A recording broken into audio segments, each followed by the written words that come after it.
This is Stonehenge. It's an ancient monument that was obviously used for many religious purposes, and it's surrounded by many mysteries of everything it was for. One thing that we definitely know that it was used for was as an astronomical tool. It was used to measure where the sun sets and where that set moves and how long a day is. The Earth's axis is on an angle, so wherever it moves around the sun affects where it appears that the sun sets. And if you stand at the right location at Stonehenge on the vernal equinox, that's when the days and nights are the exact same, the light comes right in between these specific rocks that have been put in place. Many of the holidays that we still celebrate today are rooted in these ancient monuments and how they measured where the sun rose and fell. But springtime at this monument was of special significance because it was when the days were finally getting longer than the darkness of night. And the sun has played a particular role in many cultures in their worship, especially around springtime when there's finally more light than darkness. The Mayans worshipped their sun god when the spring sun lined up with their temple. Cambodians worship at this temple in the spring. It's a Hindu temple to worship the god of sun and fertility. These monuments would line up in the spring. Egyptians would worship Ra, the god of the sun, and Isis, the god of fertility.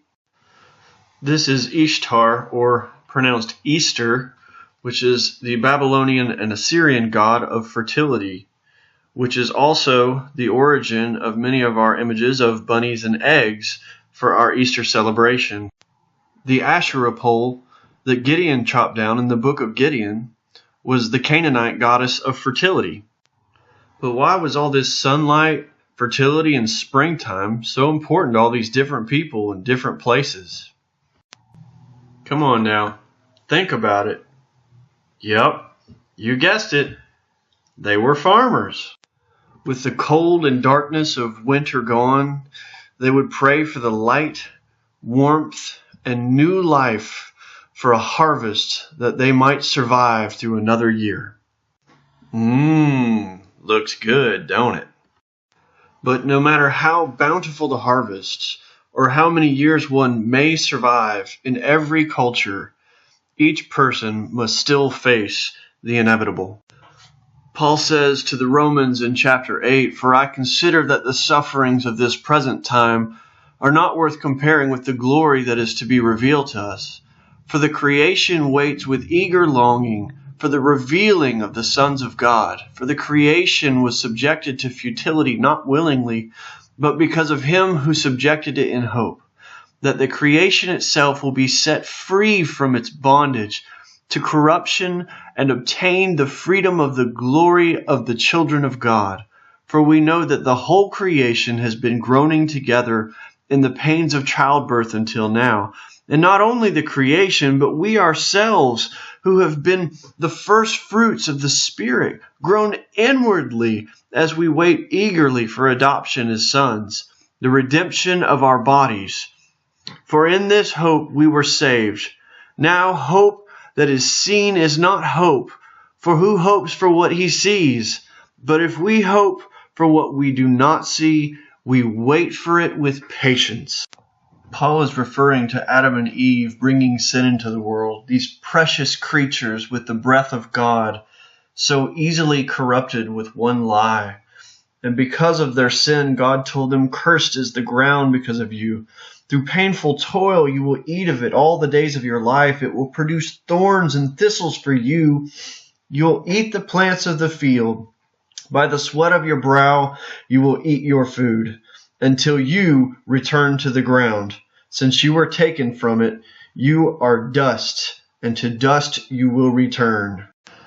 And ever since that day, the world has been cursed with hate and anger, war, destruction, fear, famine, hunger, sickness, and death.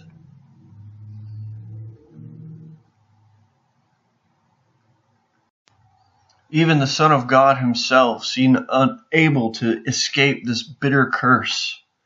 They mocked him, they spit on him, they flogged him, they killed him, and they buried him.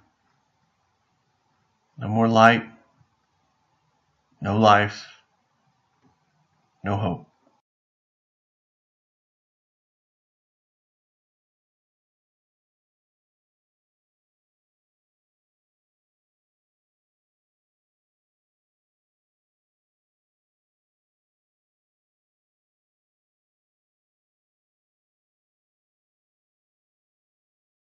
Boom! You can't keep this man down. Let him stretch his legs just a little bit. He says, I hold the keys to death and Hades. Put your finger in my side. Feel I'm alive. I am the resurrection and the life, and whoever believes in me, though he die, yet he shall live. Wouldn't you believe it? Our Creator finds us worth redemption.